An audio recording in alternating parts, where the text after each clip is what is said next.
최근 상기 신도시와 관련된 기사가 쏟아져 나오고 있습니다. 이 상기 신도시의 소개를 보면 양질의 일자리로 가득 차 있고 교육 환경이 훌륭하며 서울 도심까지 30분 내로 출퇴근이 가능하다.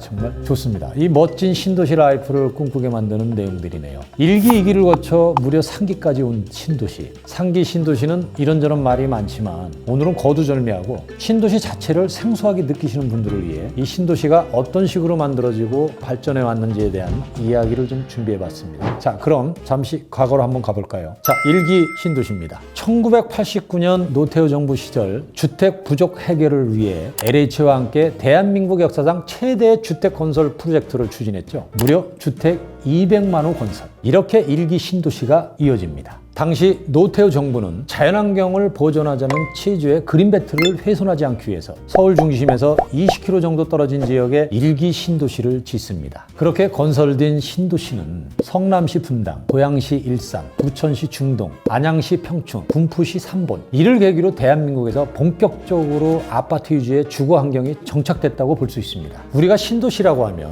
도시와는 완전 분리된 광활한 허허벌판에 조성된 도시를 떠올릴 수 있지 않습니까? 분당과 일산이 그랬습니다. 대부분 그만큼 아파트 배치가 널찍하고 녹지도 충분히 확보되었죠. 반면에 나머지 세 곳 중동, 평촌, 삼본은 도시의 미개발지를 활용해 신도시와 구도시의 연계를 깨했는데요. 다만 한정된 지역에 많은 인구를 수용하려다 보니 아파트들의 배치가 빽빽할 수밖에 없었습니다. 1기 신도시의 목표는 부동산 시장의 안정과 서민의 주거 수준 향상이었는데요. 하지만 자급자족이 가능한 도시가 되기엔 역부족이었습니다. 해당 지역 내에서 업무, 교육, 여가, 쇼핑 등의 주거의 기능이 상당히 미흡했습니다. 신도시의 95%가 아파트로 구성되어 있어 잠만 자는 도시, 베드타운이 되어버린 거죠. 물론 부정적인 영향만 있던 것만은 아닙니다. 일례로 분당 신도시가 강남주택의 수요를 빨아들이면서 서울주택 가격 안정에 기여를 한 부분은 부정할 수 없는 사실이었으니까요. 2기 신도시, 시간이 지나 IMF 외환위기를 졸업한 한국의 부동산 가격 급등이 찾아왔습니다. 2001년부터 주던 주택 공급과 저금리로 늘어난 유동성 규제 완화 등의 영향을 받은 것인데요. 이에 정부는 부동산 시장 안정을 더불어 주거 수준 향상, 수도권 교통 체증 완화 등의 문제를 해결하기 위해 나서게 됩니다. 바로 2기 신도시.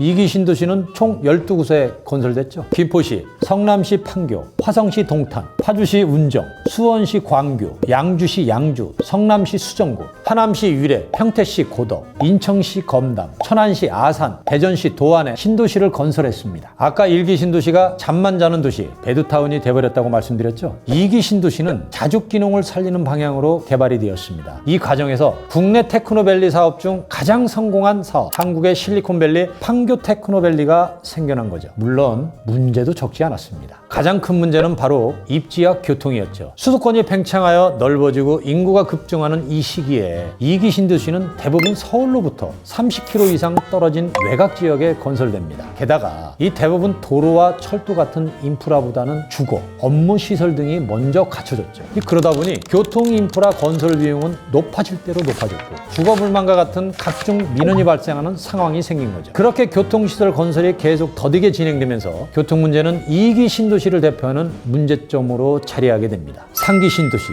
1기와 2기 신도시 모두 서울과 멀리 떨어진 지역에 건설되다 보니 그에 따른 부작용을 피할 수 없었죠. 그래서인지 2018년에 발표되어 지금까지 추진 중인 3기 신도시부터는 서울 지역과 거리가 있는 지역에 신도시를 조성한다는 원칙이 없어지게 됩니다. 3기 신도시는 고양 창릉, 남양주 왕숙지구, 하남시 교산지구, 인천시 계양지구, 과천시 과천지구 등으로 서울에 맞닿아 있거나 아주 가까운 곳에 위치해 있습니다. 게다가 GTX 등 광역교통망 중심으로 선정되면서 서울 도심까지 30분 내로 출퇴근이 가능하다고 합니다. 장기적으로 주택 가격 안정에 기여할 목적으로 계획된 총 30만 가구의 상기 신도시, 현재까지도 추진 중이라고 합니다. 무사히 잘 마무리됐으면 좋겠네요. 자, 1기, 2기 여러분들 고민 많으시죠? 그리고 특히 상기 준비하시는 분들 여러분들 마음 정말 궁금합니다. 댓글로 남겨주시면 정말 감사하겠습니다. 자, 다음은 더 유익한 정보로 여러분들 찾아뵙겠습니다. 지금까지 아빠의 서재 이양이었습니다. 감사합니다.